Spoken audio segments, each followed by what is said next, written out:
Alors Marie-Louise, là on a fait le tour de votre exposition. Mais en fait, je regardais ces tableaux, mais on a l'impression qu'ils bougent. Oui, ils sont vivants, ce sont des consciences vivantes.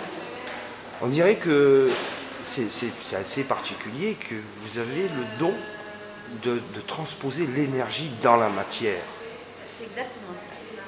C'est exactement ce qui se passe, c'est-à-dire que je permets aux fréquences de lumière d'avoir un support physique, et c'est quelque chose qui m'a été donné il y a quelques années. Et donc depuis, je me mets dans un état particulier pour pouvoir recevoir ces fréquences qui sont ensuite transposées dans la matière, sur les tableaux. Comme ça, c'est accessible à tout le monde qui veut pour recevoir ces fréquences de lumière, qui sont des fréquences d'éveil, de guérison, des fréquences d'accès à des parties de soi auxquelles on ne peut pas accéder, on va dire, tout seul. Et ce sont des fréquences qui réactivent l'ADN, qui mettent en état de joie et en fonction des différents messages qui vous amènent ailleurs. Est-ce qu'on peut associer cet art, puisque c'est de l'art, mais est-ce qu'on peut associer cet art à une art-thérapie? Oui, en tout cas dans tous les cas, ce qu'on peut dire, c'est que tous les tableaux vous remettent dans un état d'harmonie, de joie, de paix, de créativité. Et puis certains vont vous dire, j'ai eu des améliorations physiques, émotionnelles, dans différents plans de leur être, de leur âme et dans leur vie quotidienne. Alors, vous disiez à l'instant que c'est quelque chose qui vous a été donné il y a quelque temps, Oui. c'est-à-dire?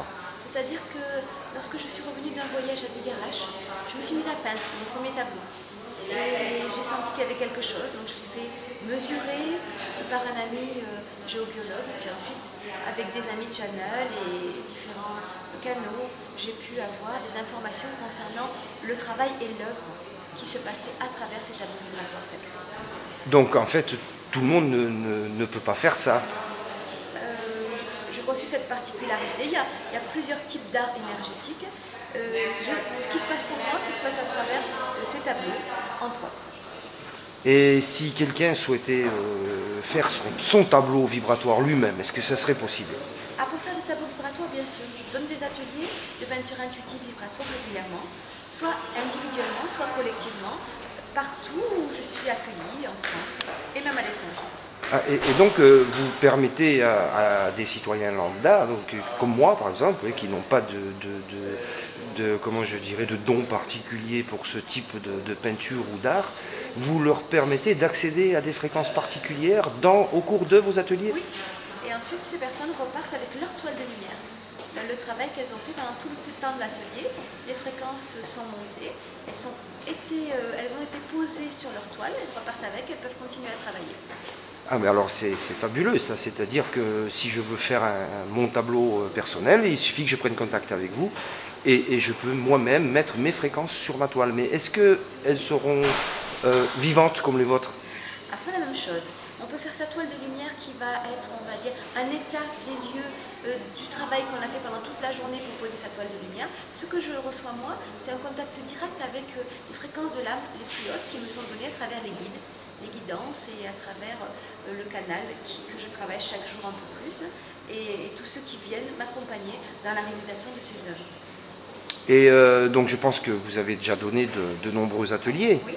Et est-ce que parmi vos élèves, si on peut dire ça comme ça, est-ce qu'il y a des gens qui se sont découverts une âme d'artiste ou même, voire autre, une âme de thérapeute ou quelque chose comme ça, des gens qui ont découvert des parties cachées qu'elles ne soupçonnaient pas? Oui. Ce que j'ai vu surtout, ce sont des réalisations, c'est-à-dire des personnes qui voulaient à un moment donné avoir une mission particulière et qui l'ont vu se réaliser. Un travail d'ailleurs de guérison et de thérapie qui ne s'est fait qu'à travers les ateliers. Il y a certaines personnes qui sont venues dans mes différents endroits où j'ai proposé. J'ai vu des guérisons physiques, on m'a raconté donc des guérisons physiques, des personnes qui se sont mises à chanter ou à danser, peindre aussi, pas forcément de la peinture intuitive, mais se mettre à la peinture, à la créativité et choisir leur voie. Voilà principalement ce que j'ai vu se réaliser, puis des guérisons vraiment de cœur aussi. Quand vous parlez de choisir leur voie, c'est-à-dire vous parlez d'une voie spirituelle, d'une voie professionnelle? Ça peut être les deux. Souvent, ça devient une voie professionnelle qui forcément est teintée d'une orientation spirituelle. Ce que je propose également donc pour les thérapeutes, ou pas que pour les thérapeutes, puisqu'en fait il y a pas mal de personnes qui m'ont proposé. Donc, dans la gamme de ce qui vient dans les tableaux vibratoires, je propose le logo fréquentiel qui permet vraiment d'avoir toutes les couleurs et tout un éventail de ce que la personne connaît et aussi de ce qu'elle ne connaît pas, mais qui est potentiellement réalisable. Avec son tableau logo, elle voit cet éventail s'ouvrir et ça lui permet d'aller dans ces axes-là.